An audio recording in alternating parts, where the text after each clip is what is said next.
Friends, welcome to a channel. और आज हम देखेंगे कि निफ्टी में जो इसके प्रीवियस सपोर्ट्स हैं वो किस तरह काम कर रहे हैं। और एक्चुअली हमने आज जो एरिया लाइन होता है वो ड्रॉ किया है। जो कैंडल्स होते हैं उसको हटा दिया मैंने। आज आज का जो रिसेंट हाई बना था निफ्टी में वो 24,340 के आसपास लगा था। ठीक है। अगर प्रीवियस लो की बात करें तो 23,300 का लो था। फिर वहाँ से मार्केट ने ऑलमोस्ट 1000 पॉइंट्स की रिकवरी भी दिखाई है। ठीक है।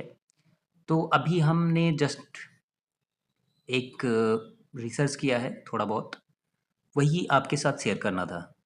एक्चुअली मार्केट जब भी ऊपर की तरफ जाती है, जो अपना प्रीवियस हाई होता है अगर उसको ब्रेक करती है, जैसे यहाँ पे देखें तो यहाँ पे प्रीवियस हाई को ब्रेक किया है।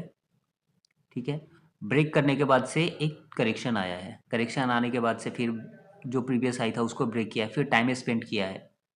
तो जो टाइम स्पेंड करती है वो जहाँ पे जिस मतलब जगह पे टाइम स्पेंड करती है मार्केट, निफ्टी बैंक निफ्टी जो भी, तो वो इन फ्यूचर ना सपोर्ट की तरह काम करता है। ठीक है। फिर यहाँ से थोड़ी बहुत रैली आई, यहाँ पे थोड़ा बहुत टाइम स्पेंड किया है 16,000 के लेवल पे। तो अगर हम देखें तो यहाँ से मार्केट ने रिकवरी भी की है। एक अच्छा खासा करेक्शन आया था, फिर रिकवरी की है। अगर 16,000 से देखें तो 16,000 से मार्केट 18,000 गई, फिर यहाँ पे नीचे आई, थोड़ा करेक्शन हुआ, फिर 18,000 गई, फिर एक करेक्शन हुआ, फिर मार्केट 18,000 गई, फिर करेक्शन हुआ। तो यहाँ पे मार्केट ने सपोर्ट लिया है। तो दो चीज़ें देखी जाती हैं कि अभी जो इस टाइम सपोर्ट लिया है निफ्टी ने, तो उसका प्रीवियस कोई सपोर्ट था इस जगह पे, या फिर ये फ्रेश ये नया सपोर्ट बना है। तो अगर प्रीवियस देखेंगे तो हमें दिखेगा कि ये प्रीवियस यहाँ पे इस जोन पे सपोर्ट लिया था। उसके पहले, उसके बाद में थोड़ा सा यहाँ पे थोड़ा सा कुछ टाइम के लिए थोड़ा सा सपोर्ट है, ज़्यादा नहीं। बट उसके बाद देखेंगे तो यहाँ पे सपोर्ट लिया है। तो सपोर्ट जब भी अगर फ्रेश सपोर्ट बनता है तो उसका मतलब देखा जाता है कि प्रीवियस सपोर्ट उस लेवल पे था या नहीं था। अगर वहाँ पे सपोर्ट है तो इन फ्यूचर यहाँ पे सपोर्ट बनेगा। अगर यहाँ पे सपोर्ट नहीं होता तो ये सपोर्ट नहीं बनता। हो सकता है कि कुछ टाइम बाद नीचे भी आ जाती मार्केट। तो ऐसे ही अगर देखें हम थोड़ा सा आगे बढ़ें तो हमें दिखेगा कि अभी जो आगे है, तो यहाँ पे जैसे सपोर्ट लिया है, तो सपोर्ट लेने के बाद से एक पुल बैक आया है, एक हाई बना, और हाई बनने के बाद से फिर से सपोर्ट लिया है यहाँ पे। फिर इस सपोर्ट पे मार्केट थोड़ा सा रुकी, उसके बाद से 18,700 तक गई। फिर ये सपोर्ट याद रखिएगा, ये जो सपोर्ट है 17,000 पे, यहाँ से मार्केट ऊपर गई थी। फिर मार्केट जब गिरी तो फिर मार्केट ने यहीं पे सपोर्ट लिया है। मार्केट ने जो सपोर्ट लिया है वो 17,000 पे लिया है, और उसका जो प्रीवियस सपोर्ट था वो इसी जोन पे था 17,000 पे ही। तो इसका डायरेक्ट कोरिलेशन ये है कि अपने प्रीवियस सपोर्ट के आसपास निफ्टी सपोर्ट ले रही है। ठीक है। अगर मार्केट सपोर्ट से ऊपर जा रही है और फिर उस वहाँ पे करेक्शन कोई आ रहा है, तो उसका सपोर्ट वही बनेगा जो उसका प्रीवियस सपोर्ट था। फिर इस सपोर्ट से मार्केट हाई बनी, फिर थोड़ा सा करेक्शन हुआ, फिर हाई बना, फिर करेक्शन हुआ। तो अगर हम देखें कि इस ज़ोन पे जो कि हमारा 22,000 है, एक्चुअली मार्केट 22,000 21,000 से, एक बार ना मैं इसको क्लियर कर देता हूँ, उसके बाद से और अच्छे से एक्सप्लेन करता हूँ। तो अगर हम देखें यहाँ से कि 20,000 19,000 से बेसिकली 19,000 से एक रैली स्टार्ट होती है। ठीक है। 19,000 से एक रैली स्टार्ट होती है, और ये रैली जाती है 22,700 तक। फिर यहाँ पे टाइम स्पेंड करती है। ठीक है। ये जो टाइम स्पेंड करती है, तो ये जो है सपोर्ट की तरह काम करेगा इन फ्यूचर। ठीक है। मेरा कहने का मतलब ये है कि यहाँ से मार्केट ने रैली स्टार्ट की और यहाँ पे जाके थोड़ा सा टाइम स्पेंड किया, तो ये जो जोन है सपोर्ट की तरह काम कर रहा है। यहाँ पे अगर आप देखेंगे तो आपको दिखेगा कि यहाँ पे सपोर्ट की तरह काम कर रहा है। फिर यहाँ से एक मैसिव मूव आया है ऑलमोस्ट 25,000 के आसपास। फिर वहाँ से थोड़ा सा नीचे भी गई थी, फिर वहाँ से एक मूव आया है। तो अभी जो डाउनफॉल आ रहा है, तो डाउनफॉल में थोड़ा सा एक पुल बैक है 1000 पॉइंट का।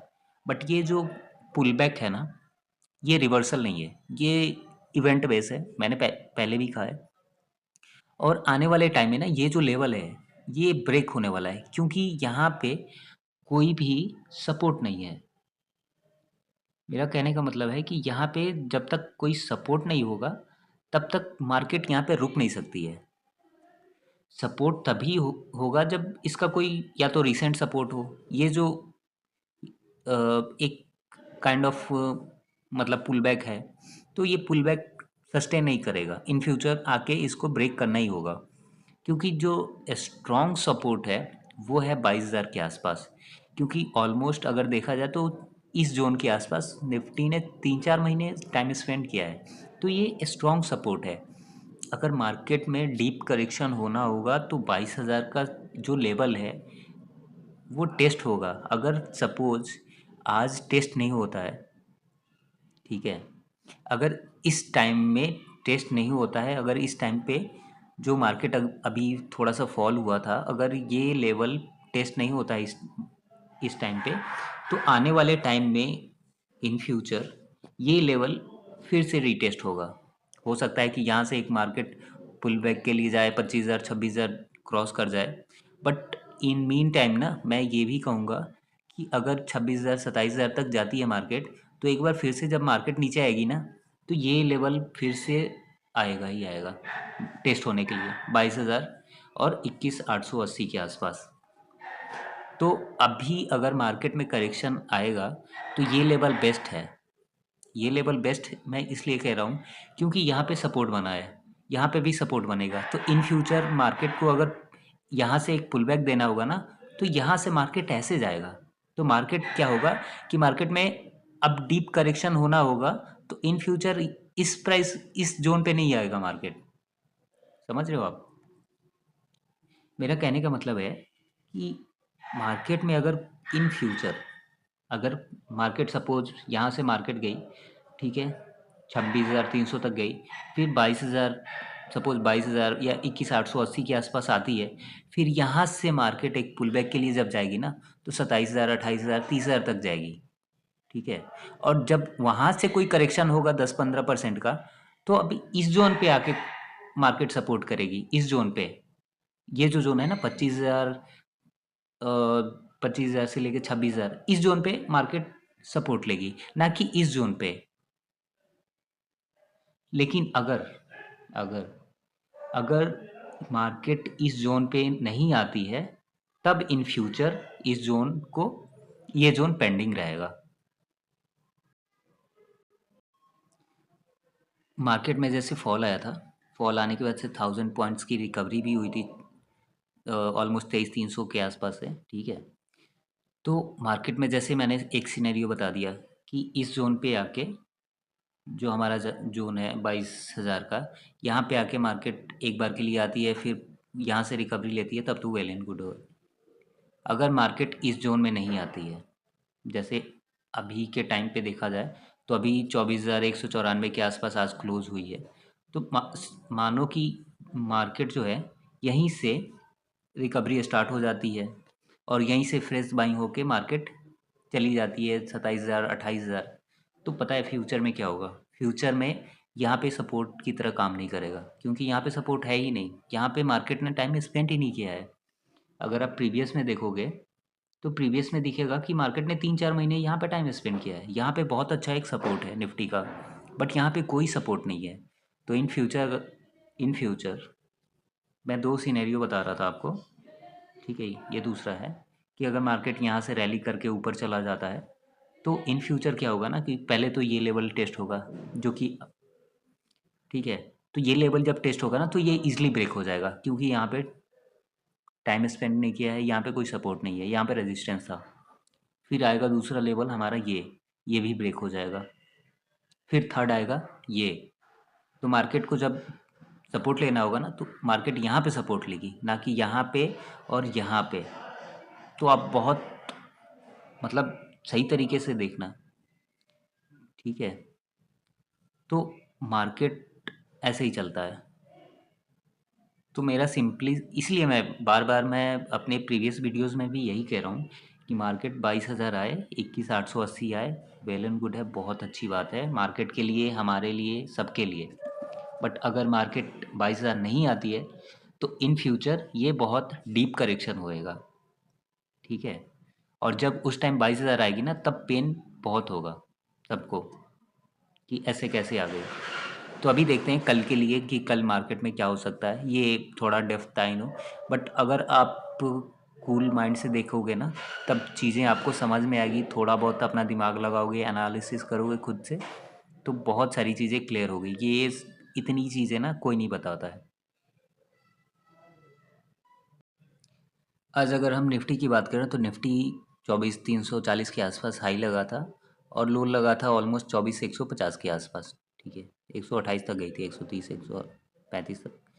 तो अभी कल के लिए हमारा सिचुएशन क्या होना चाहिए, कल के लिए हमारा सिनेरियो क्या होना चाहिए अगर हमें कुछ ट्रेड करना हो तो सबसे पहले हम इस लेवल को मार्क करके रखेंगे, 24,130 और 24,000 का। इसके नीचे जैसे ही आता है फिर मार्केट 23,900 और 24,000 के लेवल को टेस्ट करने के लिए आएगा। तो कल के लिए हमारा जो सपोर्ट रहेगा वो पहला सपोर्ट रहेगा 24,000 का और दूसरा सपोर्ट रहेगा हमारा 23,780 का, ये सपोर्ट की साइड में रहेगा, ठीक है। और अगर हम रेजिस्टेंस की बात करें तो 24,000, पहले तो हम ये लेवल मार्क करके रखेंगे 24,340, 350 का जो लेवल है, कि उसके ऊपर अगर मार्केट निकलता है, निफ्टी निकलती है, तो फिर बाइंग के लिए जाना, और वो भी छोटे टारगेट के लिए, 24,550 के टारगेट के लिए। उससे ज़्यादा अभी एक्सपेक्टेशन नहीं है, क्योंकि अभी जो ये गैप है ना, ये गैप फिल होगा, और ये गैप फिल होने का मतलब है कि मार्केट एक बार फिर से नीचे आएगी, और जब मार्केट नीचे आएगी तो 24,000 का लेवल जैसे ही ब्रेक होगा फिर 23,880 और 23,500 भी चला जाएगा, ठीक है। तो अभी देखते हैं बैंक निफ्टी, कि बैंक निफ्टी कहाँ पे मोमेंटम कर सकता है, उसमें रेजिस्टेंस और सपोर्ट कहाँ पे बन रहे हैं। तो कल के वीडियोस में हमने बताया था कि 52,180 का एक लेवल है, और 51,720 और 51,360 के आसपास नीचे के लेवल रहेंगे, और रेजिस्टेंस हमने बताया था 52,780 के आसपास। तो आज का जो हाई लगा है ऑलमोस्ट, अगर कुछ खास हाई नहीं लगा है, और कल एक्चुअली बैंक निफ्टी की एक्सपायरी भी है, तो ये भी मैटर करता है कि कल बैंक निफ्टी की एक्सपायरी है। और अभी अगर हम देखें तो इसमें भी सेम रहेगा कि आज का जो लो है वो अगर ब्रेक होता है तब 51,700 और 51,500 के लेवल पे जा सकती है बैंक निफ्टी। और अगर ऊपर के लेवल पे देखें तो ऊपर का जो हाई लगा था 52,500 के आसपास लगा था, तो अगर वो लेवल ब्रेक होता है या 52,300 के ऊपर ट्रेड करना स्टार्ट करती है बैंक निफ्टी, तब फिर हम 52,500 के फर्स्ट टारगेट के साथ जाएंगे, और सेकंड टारगेट रहेगा हमारा 52,780, 800 के आसपास, ठीक है। H D F C bank की बात करें तो H D F C bank आज भी 1800 पे गया था, बट 1800 का लेवल टच करने के बाद से नीचे आ गया था। एक बार 1770 के आसपास भी आया था, बट वहाँ से फिर रिकवरी हुई और 1786 के आसपास क्लोज हुआ है। तो ऑलमोस्ट अगर हम देखें तो हमारा जो टारगेट रहेगा कल के लिए, वो ऊपर के लेवल पे 1800 और 1810 का रहेगा। अगर नीचे की हम बात करें तो नीचे में सपोर्ट रहेगा 1760 और 1770 का। तो आज के लिए इतना ही। Thank you for watching this video, and please do like and subscribe. And जो मैंने वीडियो में बताया है आपको सपोर्ट रेजिस्टेंस का, वो काफ़ी अच्छा एक नॉलेजेबल है। आप अपने दोस्तों के साथ शेयर कीजिए, अपने जो ट्रेडर हैं, ट्रेडिंग करते हैं, उनके साथ शेयर कीजिए, ताकि उनको मार्केट को देखने का नज़रिया और समझने का नज़रिया थोड़ा चेंज होगा, ठीक है। बाकी thank you for watching this video.